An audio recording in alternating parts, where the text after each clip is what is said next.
السلام علیکم یا علی علیہ السلام عدد. جی مومن، آج آپ کے سامنے ایک واقعہ اور پیش کرنے جا رہا ہوں کہ جس شخص نے امام قائم آل محمد علیہ السلام کی زیارت کی. یہ واقعہ بنی عباس کے خلیفہ معتضد جو ہے اس کے دور کا واقعہ ہے.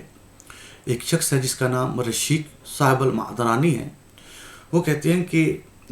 معتضد نے اپنے 3 شخص جو ہیں ان کو بلایا، ان کو گھوڑے دیے، تلواریں دی اور کہا کہ تم جاؤ فلاں سامرا کے فلاں محلے میں اور فلاں گھر کے اندر، وہاں دروازے پر آپ کو ایک حبشی غلام ملے گا اور اس کی پرواہ نہ کرنا، تم اندر داخل ہو جانا، وہاں جو ہے جو بھی ملے اس کا سر قلم کر کے میرے پاس لے آنا. یعنی کہ یقیناً آپ جانتے ہیں کہ سامرا میں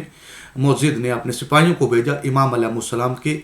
قتل کے لیے، کہ کسی نے ان کو خبر دی کہ امام علیہ السلام اس وقت فلاں جگہ پر موجود ہے. تو اس نے اپنے یہ 3 بندے بھیجے اور ساتھ میں یہ حکم دیا کہ وہاں دروازے پر تم جب جاؤ گے تو وہاں فلاں محلے کے فلاں گھر کے فلاں دروازے پر فلاں حبشی جو ہے وہ بیٹھا ہوا، اگر تم اس کی پرواہ نہیں کرنی،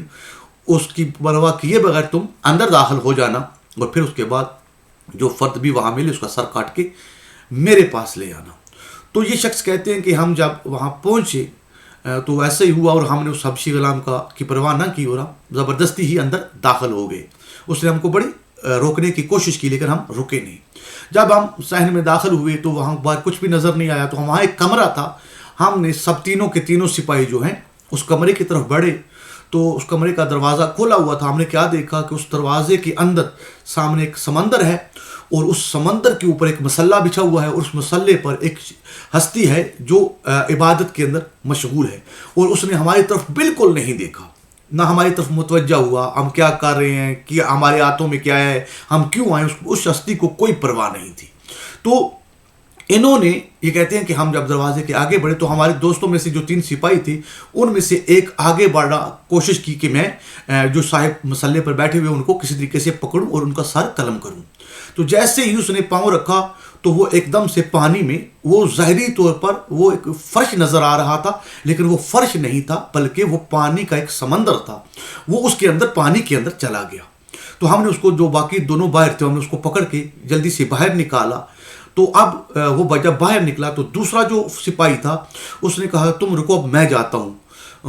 ایسا لگتا ہے کہ اس نے پھر کوشش کی. تو وہ شخص کہتا ہے کہ اس نے بھی جب پاؤں اٹھایا اور پانی رکھا تو وہ پانی میں بدل گیا، وہ جو فرش تھا وہ پانی میں بدل گیا اور وہ مسلح جو عبادت کا مسلح بچھا ہوا تھا وہ ظاہری طور پر فرش نظر آ رہا تھا لیکن تھا نہیں، بلکہ وہ ایک سمندر تھا جس کے اوپر ٹھاٹھے مارتے ہوئے سمندر کے اوپر وہ مسلح بچھا ہوا ہے اور وہ ایک ہستی جو ہے وہ وہاں پر عبادت میں مشغول ہے. تو دوسرا شخص جب اندر داخل ہوا تو اس کے ساتھ بھی ایسا ہی واقعہ پیش آیا. تو اس نے کہا کہ اب تیسرا جو بچ گیا تھا وہ دیکھ رہا تھا ان دونوں لوگوں کا واقعہ کہ یہ دونوں شخص اندر داخل ہوئے اور وہ جب وہ داخل ہوئے تو اس وقت تو وہ پانی نہیں تھا، کہ جیسے ہی داخل ہوئے اور وہ فرش جو ہے سمندر میں تبدیل ہو گیا تو اس نے فوراً جو ہے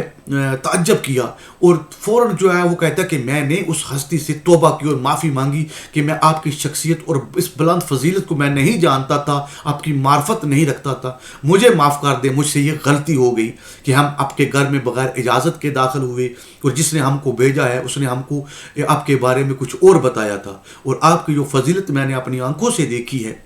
یہ میں کبھی نہیں بھول سکتا. اب یہ کہتا ہے کہ جب ہم تینوں سپاہی واپس گئے تو معتضد نے جو ہم سے دوبارہ پوچھا کہ تم نے کیا کیا ہے، تو جو واقعہ بھی پیش آیا تھا نا ہم نے وہ سارے کا سارا واقعہ اس کو بتا دیا. اور جیسے ہی بتایا تو اس نے کہا کہ اگر تم لوگوں نے اس کے بعد کسی شخص کے سامنے بھی اس واقعے کو بیان کیا تو میں تم تینوں کو قتل کر دوں گا. تو یہ شخص کہتا ہے کہ اس کے معتضد کے زندگی کے دور میں جب تک وہ زندہ رہا ہم نے اس ڈر کی وجہ سے یہ واقعہ کسی کو نہیں بتایا تھا. کیوں نہیں بتایا تھا؟ کیونکہ اس ظالم نے ہم کو یہ حکم دیا ہوا تھا کہ اگر تم نے اس واقعہ کو کسی کے سامنے بھی بیان کیا تو پھر میں تم کو قتل کر دوں گا. تو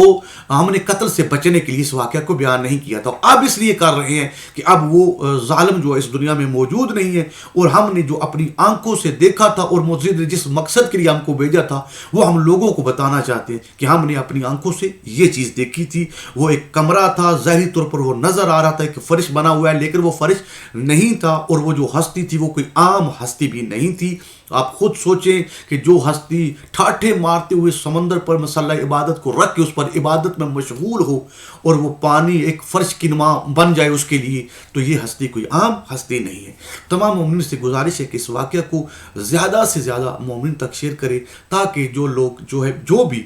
اپنے دور کی حجت کے بارے میں جاننا چاہتے ہیں ان کو ان کے علم میں اور ان کے یقین میں اضافہ ہوگا، کہ جب اس طرح کے وہ واقعات سنتے ہیں اور ان کے یقین میں اضافہ ہوتا ہے، یقیناً اضافہ ہوتا ہے. تو دعاؤں میں یاد رکھیے گا، اور حوالہ پھر سے سن لیں. حوالہ جو ہے 65 نمبر پیج، کتاب وہی ہے اصحاب امام مہدی علیہ السلام سید ہاشم البرہانی کی. دعاؤں میں یاد. مزید حوالوں کے لیے مجھ سے رابطہ کر سکتے ہیں. یا علی علیہ السلام مدد.